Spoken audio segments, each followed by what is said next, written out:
A gente volta a falar de política, abre espaço agora para falar da principal notícia da semana. A gente continua acompanhando ainda os desdobramentos do novo comando do Congresso Nacional. Tivemos a eleição, a troca da presidência na segunda-feira. Rodrigo Pacheco no Senado, Arthur Lira na Câmara dos Deputados. E aí, o que esperar? O que a gente pode esperar da Câmara e do Senado sob nova direção? Sobre isso, vamos falar agora com Rosemary Segurado, cientista política e professora da Pontifícia Universidade Católica de São Paulo e da Escola de Sociologia e Política de São Paulo. Bom dia, professora, como vai? Bom dia a você, bom dia a todos os nossos ouvintes. Professora, para começar, queria saber um pouco, focar na figura do Arthur Lira. Nos últimos 2 dias, foi tipo aquela pessoa meio bipolar. Primeiro, antes da eleição, ainda na segunda-feira, na hora do almoço, mais ou menos, ele adotou um discurso conciliatório. Depois, quando ele venceu, ele trouxe para perto os aliados e acenou que iria quebrar os blocos partidários para atingir, claro, em cheio o PT. Agora ele voltou atrás. Primeiro de tudo, como avaliar e permitiu, né, a formação das mesas. Como avaliar esses primeiros dias de Arthur Lira na Câmara dos Deputados? Bom, eu acho que assim, talvez valesse a pena a gente voltar um pouquinho atrás e falar da composição desse Congresso. Como um Arthur Lira chega à presidência, né, da Câmara, um lugar importantíssimo na política. Eu me lembro que em 2018, quando esse Congresso foi eleito, o DIAP, né, que faz acompanhamento da composição do Legislativo há muitos anos, o DIAP fez uma matéria dizendo que esse era o Congresso mais conservador e pulverizado do ponto de vista das forças políticas desde a ditadura militar. Então, é nesse contexto que uma figura como essa chega à presidência da Câmara dos Deputados, né? E, de certa forma, ao que parece, ele tenta, de alguma maneira, reimprimir o estilo Eduardo Cunha, né?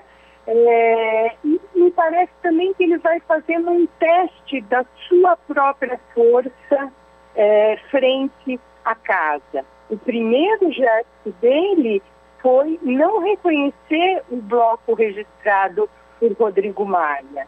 Quando o bloco foi até o STF, né, reivindicar essa presença, ele volta atrás. Então, e aí esse vai e vem, né, me parece que é mais um teste da sua força e mais ainda, um teste para também aos opositores e aqueles com quem ele quer compor a mesa, para ver como que eles se manifestam, se eles radicalizam, como que será esse cenário. Mas eu acho que os primeiros gestos oscilam entre uma postura autoritária, né, e uma postura daquele que, então tá bom, vamos negociar, né? Eu acho que ele está fazendo esse estilo, que não significa que esse estilo seja mantido ao longo da condução da presidência, né, da Câmara.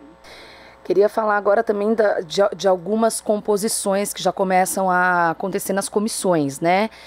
Me chama muito a atenção Bia Kicis, deputada, que, falando em conservadorismo, né? Inclusive Bia Kicis, uma pessoa que protagonizou em muitos momentos, desde 2019, propagação de fake news. Ela que é da base do governo, defende Bolsonaro de olhos fechados, à frente simplesmente do CCJ, a Comissão de Constituição e Justiça. Qual a leitura possível disso e o que esperar, professora? Olha, assim, é até difícil usar uma palavra para expressar a preocupação frente a isso. Primeiro, eu acho que assim, essa composição da Câmara, ela reflete o que é o próprio governo do Bolsonaro. Várias pessoas investigadas, própria Bia Kicis de envolvimento naqueles atos antidemocráticos. E antes de começar a nossa entrevista, eu estava vendo o telejornal e ela já disse que uma das coisas que ela vai pautar é o voto impresso. Né? A grande pauta dela, nesse momento que o país está vivendo, acho que vale a pena a gente contextualizar um momento de pandemia, e o Congresso vive numa redoma. O discurso do presidente do Senado, por exemplo, mostra isso, né? E Bia Kicis está preocupada com o voto impresso, ou seja, toda aquela narrativa que o Bolsonaro vem fazendo desde as eleições de 2018, que é deslegitimar o processo eleitoral por meio da deslegitimação das urnas eletrônicas, né? Então, me parece que esse é um elemento que vai imperar aí. Acho que ela favorecerá muito um tipo de pauta que nós chamamos de pauta de costumes, porque são as pautas que podem manter a base bolsonarista ativa, a base bolsonarista na defesa do presidente. Por quê? Porque as pautas econômicas interessam ao presidente. As reformas, e ele já mostrou isso em períodos anteriores, uma reforma administrativa vai mexer com interesses de alguns grupos, né? Pode mexer, né? Vai, né? Alguns grupos que são apoio, né?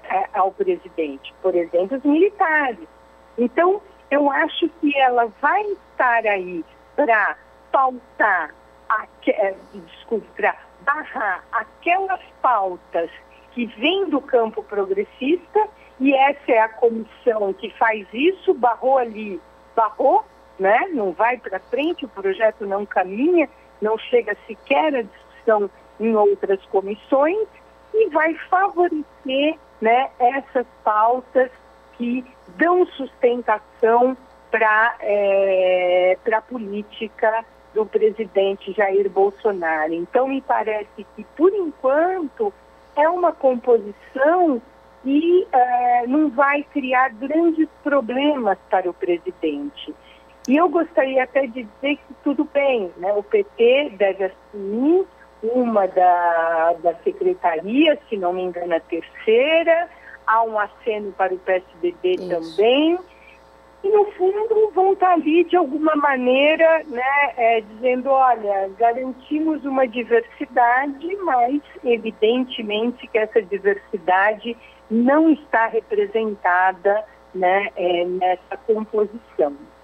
Aliás, sobre isso eu queria até perguntar, né? Porque, de fato, o Arthur Lira, como eu disse, modulou, por assim dizer, esse discurso e acenou um acordo para o PT, segundo consta, né? A decisão está prevista para hoje, para quarta-feira, mas que o PT deve ficar com a segunda secretaria, o PSDB com a quarta secretaria e também um cargo na mesa diretora para o grupo aliado ao Baleia Rossi, né? Que perdeu aí a eleição. Eu queria saber, professora, para nós leigos, qual é a importância, em que pese essa ponderação muito adequada que a senhora fez sobre ser algo para inglês ver, né? Você passa um verniz aí de uma diversidade, mas a gente sabe que os tomadores de decisão estão no centrão e entre os aliados do presidente e do Arthur Lira, mas qual é a importância de ter um cargo na mesa diretora? Olha, a importância, e claro, vai depender muito do cargo, você está falando segunda secretaria agora, eu achei que era terceira, depende do tipo de competências que esse cargo tem, né? Legal. Então, eu acho que ele pode, então, por exemplo, uma comissão de Constituição e Justiça é uma comissão importantíssima, né? Uhum. Ela é responsável pelo fluxo, né, da tramitação dos projetos ali. Eu vou dizer que, de certa forma, eu gostaria de ser um pouco crítica a isso, porque, embora eu entenda a importância de estar ali, de usar alguns espaços para fazer a disputa política, me parece que o campo progressista se fiou muito do Rodrigo Maia. E eu vou dizer assim, olha, e o Rodrigo Maia acreditou que ele era muito mais do que ele era e vendeu a sua liderança muito mais do que ela de fato existia. Tanto é que desagregou o seu próprio partido, deve sair do DEM, né? E ao acenar para o campo da esquerda numa suposta frente, né, única ali, ele convenceu uma parte do campo progressista que ele era a melhor saída. E hoje nós estamos vendo que essa foi a barca mais furada, até mesmo porque a votação do Lira foi uma votação muito importante. Ele entra, né, para a presidência fortalecido e com isso, de alguma maneira, fortalece o presidente. Então, assim, se por um lado é importante ter brechas nesse Congresso, por outro lado, me parece também que a gente vê qual o custo e o preço disso. Eu acho que fomos distraídos, o campo progressista acabou distraído por essa possibilidade, né? Vou usar uma expressão forte aqui, de obter migalhas dentro desse espaço e vai ficar amarrado, tudo bem, tem cargos, vai ter estrutura, pode nomear vários funcionários que podem ajudar a força política. Parece muito pouco para o tipo de enfrentamento que nós precisamos fazer a esse presidente que, com a sua política genocida, vem olhando dia a dia o aumento de número de mortos numa pandemia e ironizando e impedindo que as medidas sanitárias adequadas sejam implementadas. Eu acho que é disso que tínhamos que falar, né? Eu confesso que eu fiquei bastante decepcionada com essa performance, e não que era fácil construir um bloco progressista para enfrentar e para poder conseguir implantar um projeto diferente para a composição da casa. Mas isso tinha que ter sido tentado e não delegado ao Rodrigo Maia. Rodrigo Maia esse, e graças a ele, devemos a reforma da Previdência que até Bolsonaro era contra. Então, Rodrigo Maia serviu bastante para a política econômica liberal. Então, para nós, para o campo progressista, para os trabalhadores, para a defesa dos direitos, eu me pergunto até onde iríamos com a liderança do Rodrigo Maia. Iríamos até onde fomos, né? Ele naufragado, desgastado, né? Sem respeito, inclusive, do seu próprio partido. Eu até falei, eu estou bem preocupada e, de certa forma, decepcionada, né, com os representantes desse campo progressista nesse processo. Aliás, Rosemarie, nossa, essa análise agora que você trouxe, ela é certeira, porque realmente o Rodrigo Maia, que antes das eleições de 2018 era dito como um possível presidenciável, né? Ele sai totalmente queimado, chamuscado, a cena inclusive é bastante complicada, dele chorando, né, na Câmara, que acabou suscitando inclusive piadas nas redes sociais, se apequena, né, no final, mas de fato prova que nunca foi oposição, como quis fazer a Jair Bolsonaro, e sim uma pessoa que acabou servindo aos interesses especialmente econômicos. E sobre isso, para a gente concluir, eu queria saber, o Rodrigo Pacheco sinalizou a necessidade de conversar com a Câmara para aprovar projetos que ele chamou de medidas emergenciais por conta da pandemia.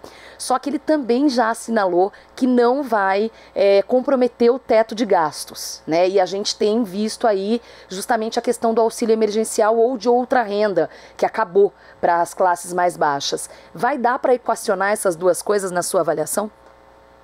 Não, ou assim, não tem como, nesse caso, colocar um pé em cada canoa, né?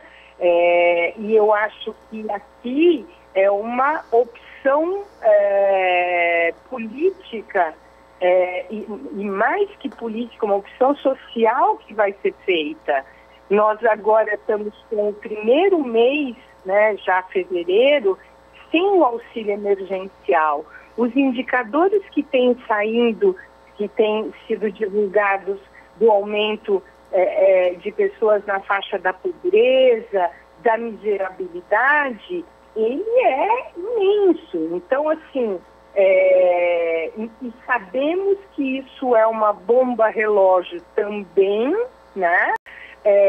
Nesses tempos, porque quando não tem comida na mesa, como é que a gente encaminha? E eu acho que eles vão tentar algum tipo de medida que não será do porte do auxílio emergencial. Esse é o mais provável, porque eles também entendem que se não oferecerem nada, né, esse vazio pode, né, esse vazio de um rendimento para a população pode ser crucial para a popularidade do presidente. Uma popularidade que já sofreu alguma queda nas pesquisas de eleição. Agora, a disputa, né, é uma disputa entre o campo econômico e o campo social. E esses presidentes do Senado e da Câmara vão ter que se posicionar em relação a isso. E aí vão mostrar o que veio, né? Porque estourar o teto de gastos num momento em que nós estamos, né, digamos, numa situação emergencial, tem até um termo que eles usaram para poder apoiar o auxílio emergencial, me faltou a expressão agora, calamidade pública, se não me engano. Acho que sim. É isso? Isso, exato. E em que essas medidas podem ser feitas, ou seja, esse recurso já foi utilizado. Exato. E aí, agora, é uma vontade política, né? E eu acho que mais que uma vontade política, é uma sensibilidade com esses que estão, né, na situação mais degradante da nossa sociedade. Um desemprego em 14 milhões, com uma pandemia que inclusive impede as pessoas até daquilo que a gente chama da viração, né? De se virar, fazer um bolo para vender, né, em algum lugar, ou seja, essas medidas que garantem algum mínimo de renda. Então a gente sabe que tem menos pessoas na rua, então isso diminui, né, essa oferta, embora não haja tanto respeito às regras de isolamento. Evidentemente que não é a mesma situação em um período anterior à pandemia. Então, eu acho que esses dados estão à mesa, né? E me parece que o grande desafio vai ser se o que vai pesar, né, é a agenda econômica, ou o que vai pesar né, o auxílio, né, e uma medida social para diminuir o sofrimento da nossa população. Eles podem fazer, né? Eles podem ampliar esse auxílio. Não me parece que haja muita vontade para isso, e não estou dizendo vontade do ponto de vista, né, de um desejo, muita dedicação para olhar essa realidade, até mesmo porque o Bolsonaro joga com um discurso que se as economias estivessem abertas, se os governadores não impusessem medidas restritivas, o que não é verdade, as pessoas estariam nas ruas, trabalhando, vivendo as suas vidas normalmente. E nós estamos vendo o que aconteceu em Manaus. E Manaus é um exemplo, não é que é um bom exemplo, é um péssimo exemplo. Em dezembro, o comércio fez uma pressão grande para que o lockdown não fosse dado, e a situação ali da pandemia já era muito grave, inclusive com uma nova cepa do vírus mais contagiosa. E o que o governador fez? Abriu, e agora chegamos em janeiro com essa situação de calamidade pública, né, sem que haja oxigênio, sem que haja, né, leitos hospitalares para atender as pessoas. Então, não é verdade isso que o presidente diz, que temos que voltar à normalidade para combater a pandemia. Essa normalidade, ela só vai ser conseguida quando, né, inclusive o presidente parar de atrapalhar e tomar as medidas necessárias para que a gente tenha vacinas e para que a gente possa imunizar a população. Só assim a economia vai voltar. Não existe outro jeito, e nós estamos vendo exemplos de outros países que estão fazendo medidas restritivas justamente pela gravidade da situação. Muito bom. Professora Rosimari Segurado, cientista política, professora da Pontifícia Universidade Católica de São Paulo e da Escola de Sociologia e Política de São Paulo. Professora, muito obrigada pela análise, excelente, um bom dia e até uma próxima. Bom dia a você, nossos ouvintes, bom trabalho aí para vocês. Um abraço. Um abraço. Você está ouvindo Jornal Brasil Atual. As notícias que os outros não dão.